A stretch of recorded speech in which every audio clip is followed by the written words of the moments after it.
Bem-vindos à videoaula Como organizar um projeto no RStudio. Primeiramente, antes de baixar o RStudio, claro que você precisa ter o R instalado no seu computador. Após instalar o R, você vem aqui nesse link. Esses dois links vão estar na descrição do vídeo. Então você vem aqui no link do RStudio, escolhe a plataforma que você usa, o Windows ou Mac ou Ubuntu, Linux. Se você usar Ubuntu, então eu recomendo você dar uma olhada nesse link aqui, porque você vai precisar instalar alguns pacotes adicionais através do terminal para o RStudio funcionar direitinho.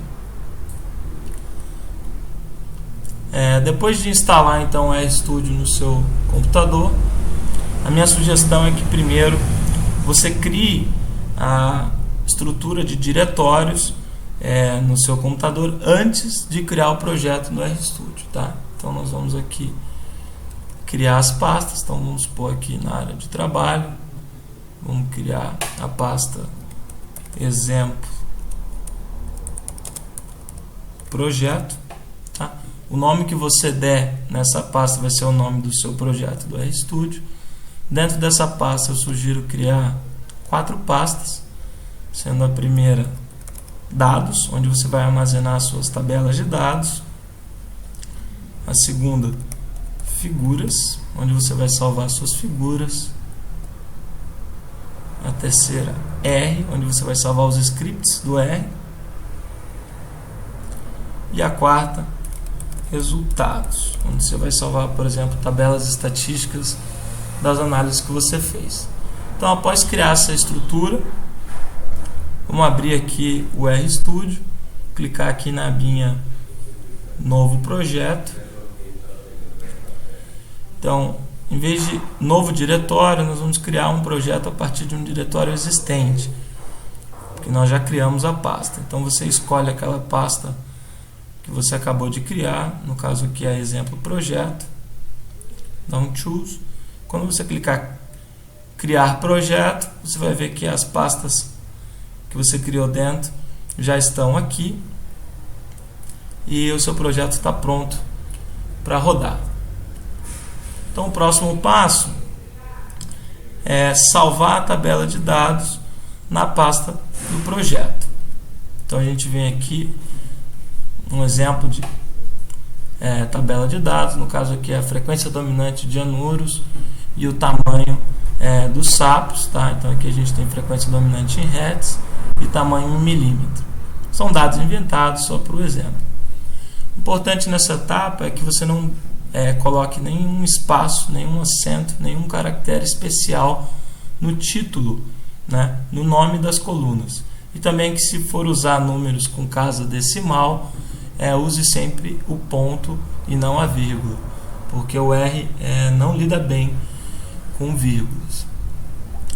Então agora a gente vai salvar. Então vamos supor que você tem seu banco de dados aqui numa tabela do Excel, do OpenOffice, e nós vamos salvar no formato CSV, que é um formato bem simples e que o R lê muito bem.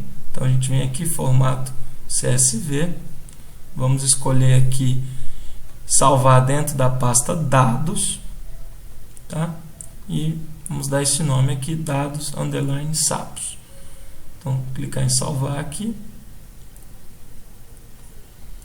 Agora, se a gente for aqui no nosso projeto RStudio, navegar na pasta dados, a gente vai ver que a nossa tabelinha de dados já está aqui.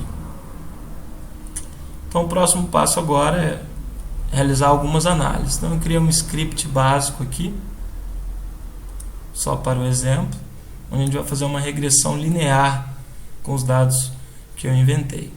Então a gente volta aqui para o RStudio, cria um script, salva esse script dentro da pasta R. Então vamos chamar esse script, por exemplo, análise regressão, e vou colar aqui as análises. Claro que você vai desenvolver as suas próprias análises, e eu fiz esse script para facilitar. Então o primeiro ponto importante é que todo arquivo que você for ler de dados, você vai ter que adicionar dados barra, porque aí o R vai procurar esse arquivo dados underline CSV dentro da pasta dados, certo? Então, nesse script eu coloquei o header igual true para ele reconhecer o nome das colunas da tabela, e sep igual a vírgula entre aspas, porque o arquivo é do tipo CSV e esse arquivo é separado por vírgulas. Então esse comando diz isso para o R. Então ele leu aqui, a gente pode ver que ele leu direitinho, são 11 linhas com 2 variáveis, frequência dominante, tamanho. Então agora nós vamos realizar uma regressão linear entre a função, a frequência dominante, desculpa, e o tamanho, ambas variáveis em log, tá? Aqui o resultado do modelo, então a gente pode ver que o tamanho é bastante significativo e que a relação é negativa com um beta de -1. Aqui a gente vai criar a tabela de ANOVA, então a gente pode ver aqui a tabela de ANOVA. Vamos supor que você queira salvar essa tabela para depois colocá-la no artigo. Então minha sugestão é você usar a função write_csv, o nome do objeto tabela, e aí tudo que você for salvar de resultados de tabela, você coloca resultados barra antes. Dessa forma o R vai colocar esse arquivo tabela com esse nome dentro da pasta resultados. Então a gente pode ver aqui que quando eu executo esse comando, se eu venho aqui na pasta resultados, está aqui nossa tabela. Por fim, suponha que nós queremos fazer aqui um gráfico, tá? Então vou plotar aqui a frequência dominante em função do tamanho, traçar a nossa reta de regressão, e agora eu quero salvar esse gráfico. Então eu vou salvar em PDF e vou escolher a pasta aqui, figuras. Dou um OK, escolho o nome do arquivo, vamos supor figura regressão, e clico em salvar. Então ele mostra que a nossa figurinha é salva. Depois que eu terminei minhas análises, eu salvo meu script e posso fechar meu projeto. Então, dessa forma o projeto ele fica bem organizado, você tem pastas separadas para funções diferentes, fica fácil de acessar depois. Por exemplo, se eu fechar esse projeto, não preciso salvar a área de trabalho.